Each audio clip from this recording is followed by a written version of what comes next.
Heavenly tiên tri năm 2025, Mỹ trục xuất quy mô lớn, cuộc chơi kết thúc Trung Quốc. Nhà tiên tri nổi tiếng người Mỹ Judy Heavenly vừa công bố dự đoán mới nhất về năm 2025. Những dự đoán này bao quát những lĩnh vực lớn như Mỹ, kinh tế toàn cầu, công nghệ và thiên tai với nội dung phong phú và cuốn hút. Judy Heavenly sở hữu hơn 20 năm kinh nghiệm trong lĩnh vực siêu nhiên và được biết đến với khả năng dự đoán chính xác, nổi tiếng khắp thế giới đến đại dịch COVID-19. Những dự đoán của bà liên tục trở thành hiện thực. Vậy lần này, những dự đoán của bà về năm 2025 sẽ tiết lộ những xu hướng và điểm sáng mới nào? Hãy cùng Triết lý nhân sinh khám phá ngay sau đây.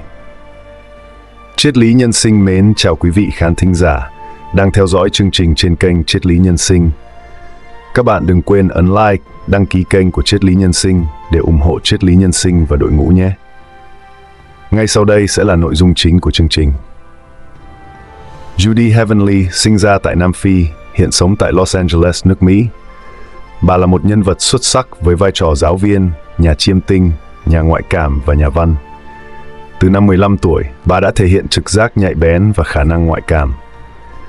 Với hơn 20 năm kinh nghiệm phong phú trong lĩnh vực siêu nhiên, khách hàng của bà bao gồm các thành viên hoàng gia, cựu tổng thống, ngôi sao Hollywood và nhiều nguyên thủ quốc gia.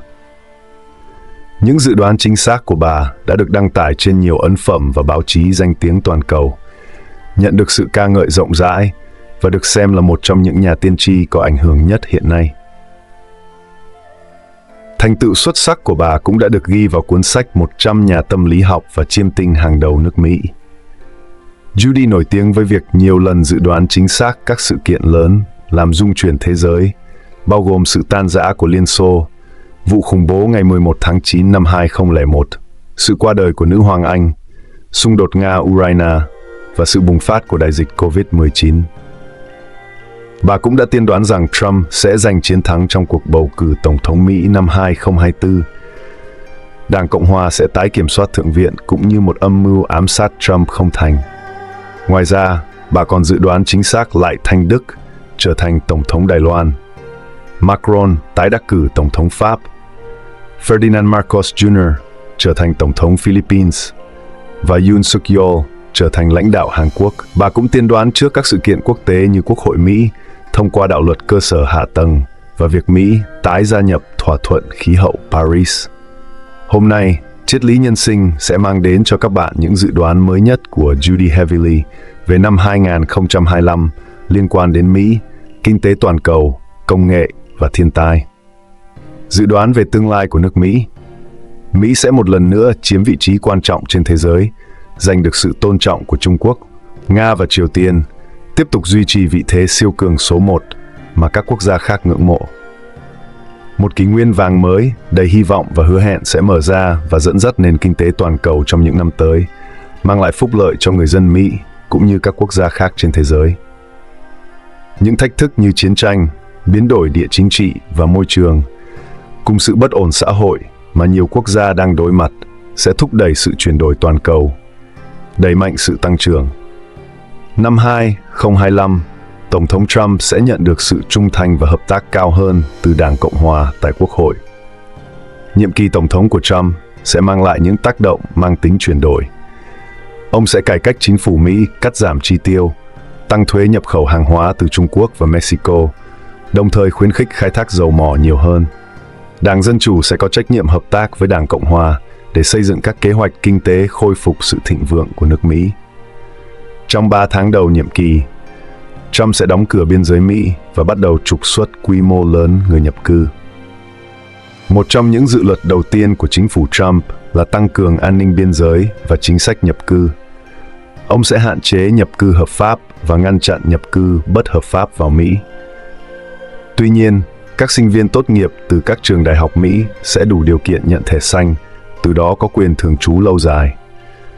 Ngoài ra, chính phủ Trump sẽ hủy bỏ các sắc lệnh hành pháp của Biden và thúc đẩy sự đa dạng và bình đẳng chủng tộc. Nhiều bang tại Mỹ sẽ triển khai thẻ căn cước số có thể sử dụng tại một số sân bay như ở California, New York và Arizona. Các thẻ này có thể được lưu trữ trên các ứng dụng như Google và Apple Wallet. thay thế thẻ căn cước vật lý khi kiểm tra an ninh sân bay. Ông Trump có khả năng sẽ ân xá Steve Bannon, Peter Navarro, những người yêu nước liên quan đến vụ ngày 6 tháng 1, và Julian Assange. Đồng thời, ông sẽ công bố hồ sơ về vụ ám sát Kennedy. Ông sẽ bổ nhiệm một chủ tịch Ủy ban Chứng khoán và Giao dịch mới, người ủng hộ tiền mã hóa. Các ứng viên hiện tại bao gồm Dan Gallagher, Paul Atkins hoặc những người đủ khả năng khác. Ngoài ra, ông sẽ bổ nhiệm thêm 3 thẩm phán tòa án tối cao, Sonia Sotomayor hoặc các thẩm phán khác có thể từ chức vào năm 2025. Phó Tổng thống J.D. Pence trở thành Phó Tổng thống trẻ nhất trong lịch sử, mở ra một thời đại quyền lực mới. Ông sẽ là đại diện tương lai của Đảng Cộng Hòa, tham gia vào gần như mọi vấn đề và sẵn sàng hợp tác với các thượng nghị sĩ, ủng hộ chủ nghĩa dân túy của cả hai đảng về các vấn đề kinh tế. Điều này sẽ thiết lập hình mẫu cho sự phát triển tương lai của Đảng Cộng Hòa. Quốc hội Mỹ sẽ thông qua thêm các luật an toàn về súng để đối phó với các vụ xả súng hàng loạt xảy ra tại New York, Chicago, Washington, D.C. và Los Angeles nhằm ngăn chặn bạo lực súng đạn. Trong ngắn hạn, Trump sẽ xử lý cẩn trọng chiến tranh thương mại toàn cầu để xoa dịu những người phản đối. Ông sẽ có lập trường cứng rắn với Trung Quốc, nới lỏng quy định hàng hóa để thúc đẩy tăng trưởng và tăng thuế nhập khẩu đối với Trung Quốc.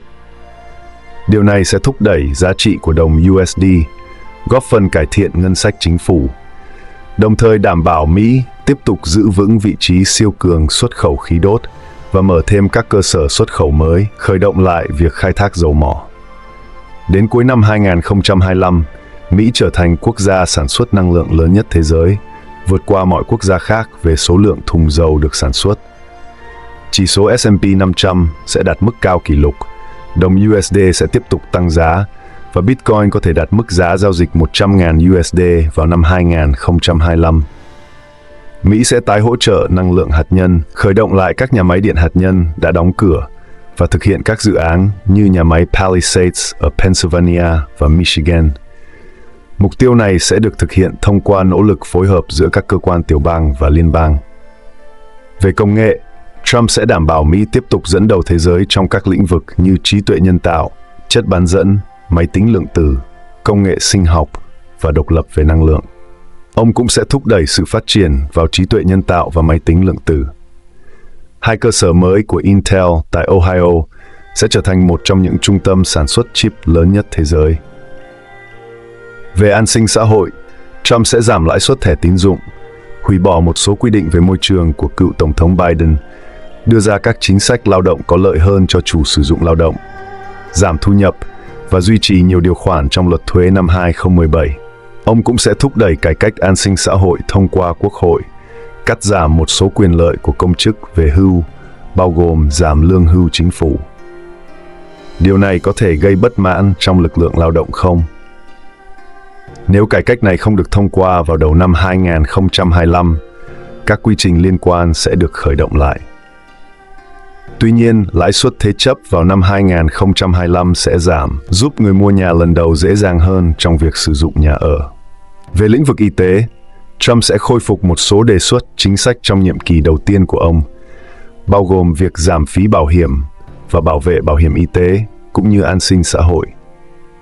Trên trường quốc tế, Nga, Iran và Trung Quốc sẽ tiếp tục tiến hành các cuộc tấn công mạng mới vào các cơ quan chính phủ Mỹ. Năm 2025, mạng lưới điện của Mỹ có thể đối mặt với các vấn đề lớn hơn về độ tin cậy. Tình trạng thiếu điện tại bờ Đông sẽ tập trung ở New York, Bắc Carolina và California. Kansas và Iowa sẽ sản xuất các vũ khí chiến tranh và đạn dược mới. Sự phục hồi mạnh mẽ của Mỹ sẽ mang lại những tác động gì cho thế giới? Triển vọng toàn cầu. Mùa hè năm 2025, châu Âu sẽ trải qua các đợt sóng nhiệt khiến công chúng phải tìm nơi tránh nóng. Ngành du lịch sẽ được thúc đẩy. Nhiều quốc gia châu Âu sẽ triển khai visa kỹ thuật số, cho phép người nước ngoài làm việc từ xa trong một năm. Du khách từ Mỹ và châu Âu sẽ cần xin phê duyệt trước kỹ thuật số và trả phí nhập cảnh. EU sẽ đầu tư hàng chục tỷ euro vào xây dựng nhà ở và thực hiện các quy định khắt khe hơn về vốn ngân hàng. Các quốc gia vùng Baltic sẽ tách khỏi lưới điện của Nga. Romania và Bulgaria sẽ trở thành thành viên chính thức của khu vực tự do đi lại của EU. Đài Loan sẽ tăng phí chi tiêu quốc phòng để chống lại mối đe dọa xâm lược từ Trung Quốc. Về Vatican và an ninh toàn cầu, Giáo hoàng Francis do tuổi tác và sức khỏe sẽ từ chức ở Ý và một giáo hoàng trẻ tuổi hơn sẽ được bầu. Phụ nữ sẽ xuất hiện trong các giáo phận của Vatican. Điều này phù hợp với dự đoán trước đó của Parker. Các vụ khủng bố toàn cầu sẽ tiếp tục xảy ra, bao gồm tại London, Pháp, New York và Đức, đặc biệt là ở các sân bay hay các địa điểm tôn giáo ở Mỹ và Anh. Trung tâm mua sắm và sự kiện công cộng có thể trở thành mục tiêu tấn công. Ngoài ra, một vụ không tặc có thể xảy ra và có khả năng sẽ có một vụ ám sát nhằm vào lãnh đạo thế giới.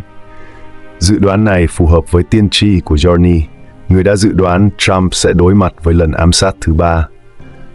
Anh sẽ đạt được thỏa thuận thương mại tự do với Mỹ và triển khai tiền kỹ thuật số của Ngân hàng Trung ương. Nền kinh tế Anh dự kiến sẽ tăng trưởng 2%. Thủ tướng Anh Keir Starmer sẽ đối mặt với áp lực nội bộ trong Đảng Lao động tại các cuộc họp nội bộ. Chính phủ lao động sẽ có kế hoạch đầu tư vào xây dựng nhà ở giá rẻ. Sau đó, năm 2025, Anh sẽ không còn được phép là trung tâm thanh toán bù trừ phát sinh của EU. Tại khu vực Biển Đông, xuất khẩu của Trung Quốc sẽ tăng trưởng 2 con số nhưng không đạt được mục tiêu GDP 5%. Giới trẻ sẽ có xu hướng phát triển kinh doanh ở các thành phố nhỏ như Nam Kinh và Trường Sa thay vì chuyển đến các thành phố lớn. Trung Quốc sẽ trở thành đối thủ cạnh tranh của Ấn Độ trên thị trường PVC, mở rộng cung cấp sản xuất và dịch vụ cho người cao tuổi. Đồng thời, Trung Quốc sẽ sản xuất hàng loạt chip AI vào năm 2025, ra mắt kính viễn vọng phân cực tia X và đóng tàu sân bay chạy bằng năng lượng hạt nhân. Dự đoán này trùng khớp với tiên tri của nhà tiên tri Mỹ Johnny. Nhật Bản sẽ tăng chi tiêu quân sự và mua tên lửa hành trình từ Mỹ để đối phó với các mối đe dọa từ Triều Tiên và Nga. Chính quyền Trump sẽ yêu cầu Hàn Quốc chi trả nhiều hơn để hỗ trợ lực lượng Mỹ thường trú tại Hàn Quốc, nếu không sẽ rút quân. Về Trung Đông, Tổng thống Trump sẽ xây dựng chính sách mới đối với Iran, cắt đứt doanh thu dầu mỏ của Iran và áp đặt các lệnh trừng phạt nghiêm khắc để hạn chế năng lượng hạt nhân của nước này. Mỹ sẽ giám sát các cơ sở hạt nhân và dự án phát triển tên lửa của Iran, đồng thời ngăn chặn sự hỗ trợ của Iran cho các lực lượng dân quân khu vực. Trump tuyên bố rõ ràng rằng ông không tìm cách thay đổi chế độ ở Iran, nhưng sẽ phối hợp với Israel để tiến hành các hành động quân sự đối với Iran. Hỗ trợ Israel chống lại Iran và khuyến khích Israel chấm dứt chiến tranh với Hamas và Lebanon. Trump sẽ thúc đẩy thỏa thuận ngừng bắn vĩnh viễn giữa Israel và Hamas tại dải Gaza, đồng thời đảm bảo việc thả các con tin để thúc đẩy hòa bình ở Trung Đông. Lãnh đạo Syria Bashar al-Assad sẽ bất ngờ bị bắt giữ, làm suy yếu sự chỉ đạo của Iran và Hezbollah đối với chế độ Assad và chấm dứt các hoạt động khủng bố liên quan, mang lại thay đổi lớn ở Trung Đông, đồng thời làm giảm ảnh hưởng của Iran và Nga trong khu vực. Chính phủ mới của Syria sẽ tiếp tục với tất cả các phe phái ở Syria. Mỹ sẽ theo dõi chặt chẽ để đảm bảo an ninh cho lực lượng Mỹ đồn trú tại Syria. Jordan, Lebanon, Iraq, Israel sẽ hưởng lợi từ sự thay đổi này. Người dân Syria, sau khi thoát khỏi sự cai trị tàn bạo của chế độ Assad, sẽ có một cuộc sống tốt đẹp hơn. Việc chấm dứt chế độ được Iran hỗ trợ ở Syria khiến Israel rất hài lòng và sẽ tiếp tục đảm bảo an ninh cho chính mình. Lực lượng phòng vệ Israel sẽ tiếp tục bảo vệ khu vực đệm, được Liên Hợp Quốc tuần tra để tách biên giới giữa Syria và Israel. Chính phủ mới của Syria sẽ chống khủng bố, áp dụng cách quản lý ôn hòa hơn, hợp tác với cộng đồng Cơ đốc giáo, giúp họ giành lại đất đai và tái xây dựng nhà thờ, đồng thời cho phép các tổ chức cứu trợ của Liên Hợp Quốc hỗ trợ những người bị ảnh hưởng bởi xung đột tại Syria. Liên minh giữa chính phủ mới và các nhóm phiến quân khác sẽ chống lại bất kỳ nỗ lực nào của Nga hoặc Iran nhằm tái kiểm soát Syria. Mỹ, Jordan và Thổ Nhĩ Kỳ sẽ liên lạc với chính phủ mới của Syria để đảm bảo sự ổn định khu vực, ngăn chính phủ mới bị cô lập và rơi vào tay Al-Qaeda. Mỹ cũng sẽ hợp tác với Thổ Nhĩ Kỳ, Qatar, Ả Rập Xê Út và UAE để khuyến khích đối thoại với Syria và cung cấp viện trợ nhân đạo. Về Nga và Ukraine, vào năm 2025, Trump sẽ có thể chấm dứt chiến tranh Nga-Ukraine thông qua các biện pháp ngoại giao. Kết quả có thể là Nga giữ lại Crimea và khu vực Đông Donbass, trong khi Ukraine nhận được sự bảo vệ của NATO nhưng không chính thức trở thành thành viên. NATO sẽ cung cấp đảm bảo an ninh riêng biệt cho Ukraine và thuế xuất khẩu năng lượng của Nga sẽ được sử dụng để tái thiết Ukraine. Dự đoán này trùng khớp với tiên tri của nhà tiên tri người Anh Parker. Tại khu vực Thái Bình Dương, Australia và Singapore sẽ hợp tác trong lĩnh vực vận tải xanh và số hóa. Disney Cruise sẽ hợp tác với Singapore với các tàu mới sử dụng Singapore làm cảng mẹ.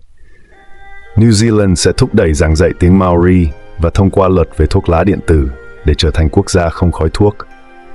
Về Canada và khu vực Mỹ Latin, Quebec, Canada sẽ chiến thắng trong cuộc bầu cử và kiểm soát số lượng người nhập cư. Các nước Mỹ Latin, bao gồm Mexico và Brazil, sẽ đối mặt với lạm phát gia tăng, buộc các ngân hàng trung ương phải tăng lãi suất cao để đối ứng với sự chậm lại của tăng trưởng kinh tế. Tiếp theo, chúng ta sẽ xem xét tình hình kinh tế toàn cầu vào năm 2025. Kinh tế và thị trường. Với kỳ vọng giảm bớt quy định về cắt giảm thuế trong nhiệm kỳ thứ hai của Trump, thị trường chứng khoán và trái phiếu doanh nghiệp sẽ hoạt động tốt vào năm 2025. Luật tiền điện tử mới sẽ cung cấp khung quản lý rõ ràng hơn cho các sàn giao dịch tiền điện tử. Giá Bitcoin dự kiến sẽ đạt 100.000 đô la vào cuối năm 2025. Giá vàng sẽ đạt mức cao nhất trong lịch sử. Chỉ số S&P 500 dự kiến sẽ tăng 9% hoặc cao hơn trong năm 2025. Nguồn cung khí tự nhiên hóa lỏng toàn cầu sẽ tăng đáng kể, với Mỹ đóng góp phần lớn sự gia tăng này, chiếm hơn một nửa. Qatar cũng sẽ là một đối tác quan trọng. Cổ phiếu của các công ty nhiên liệu hóa thạch sẽ hoạt động tốt, nhưng cổ phiếu năng lượng tái tạo sẽ cần thêm thời gian để tăng trưởng. Amazon sẽ triển khai dịch vụ bán xe hơi hiện đại và cho phép các đại lý ô tô địa phương bán xe trực tiếp cho khách hàng thông qua nền tảng của mình. Phí bảo hiểm bất động sản thương mại sẽ tăng từ 5% đến 10%. Giá vé máy bay và chi phí thuê ô tô cũng sẽ tăng theo. Dự đoán công nghệ.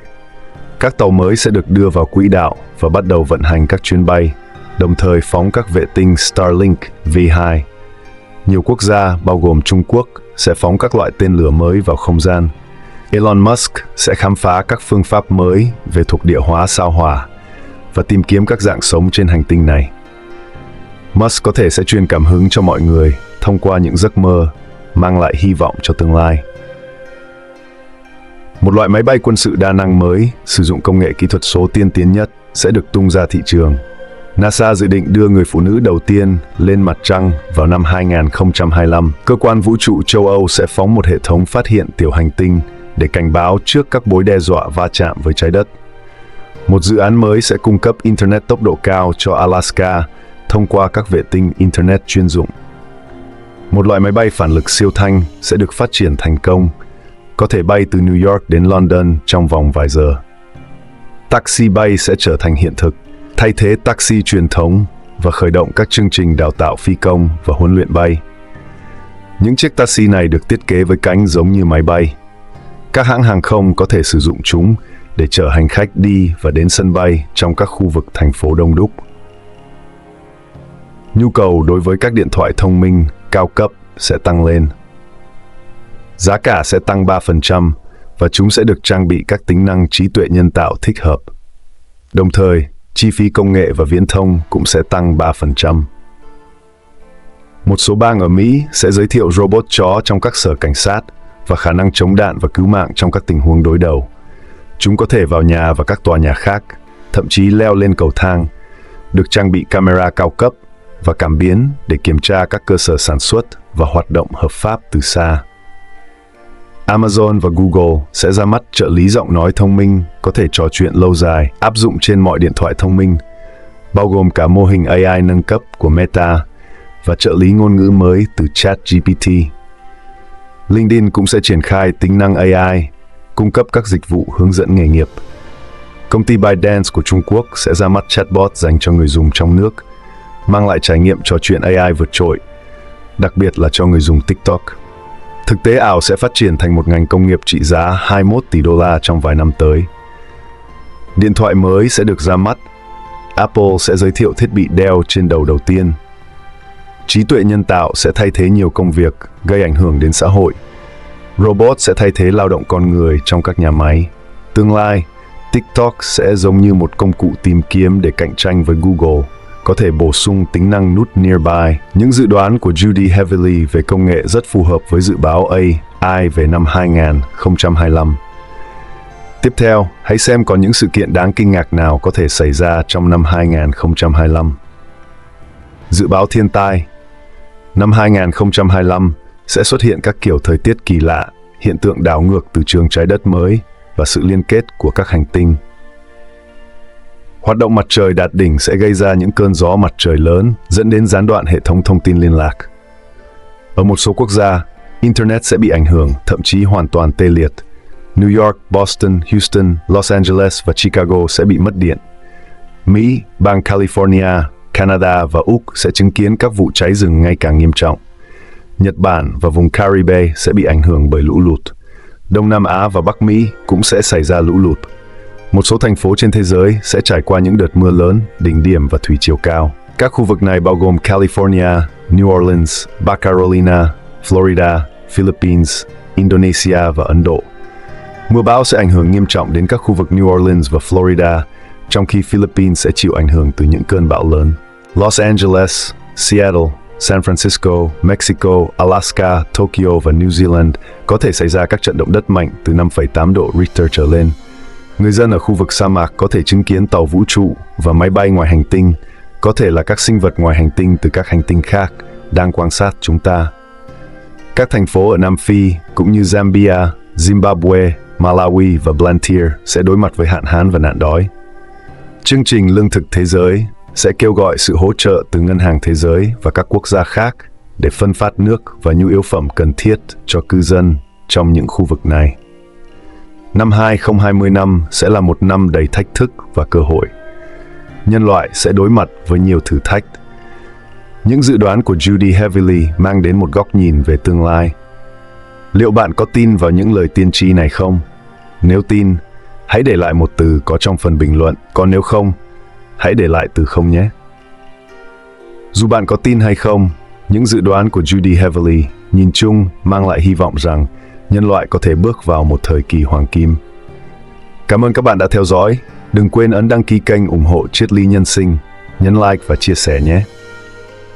Chân thành cảm ơn quý khán thính giả đã luôn đồng hành và hào phóng ủng hộ Triết lý nhân sinh trong suốt thời gian qua. Sự hỗ trợ quý báu từ các bạn chính là yếu tố quan trọng giúp Triết lý nhân sinh có được thành công như ngày hôm nay.